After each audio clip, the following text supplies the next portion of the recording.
মেয়েরা হাঁটতে হাঁটতেও তাদের সংসারের চিন্তা করে। বিকেলবেলা মাগরিবের নামাজ পড়ে বের হয়েছিলাম একটু, আমার মেয়েকে ডাক্তারের একটা অ্যাপয়েন্টমেন্ট নিব সেজন্য গিয়েছিলাম। তো সেখান থেকে যখন ফিরছিলাম তখন হেঁটেই আসছিলাম, সাথে হোম প্লাস ছিল, হোম প্লাসে ঢুকে গেলাম। তো গিয়ে দেখলাম এই যে এই নার্সটাতে অফার দিচ্ছে 50%।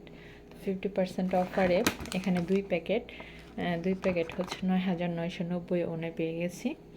তো তারপর আবার সামনে আগাতেই দেখি এই যে এখানে ক্যালক্সটা আছে, এই কর্নটাতে আপনার 50% অফার চলছে।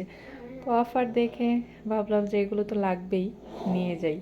তা আসলে মেয়েরা এরকমই, হাঁটতে চলতে ফিরতে সব সময় সংসারের টুকিনাকি জিনিসগুলোর চিন্তা করতে থাকে আর সেই অনুযায়ী কাজ করতে থাকে, তাই না? আপনাদেরও কি এরকমটা হয় নাকি আমার মতো?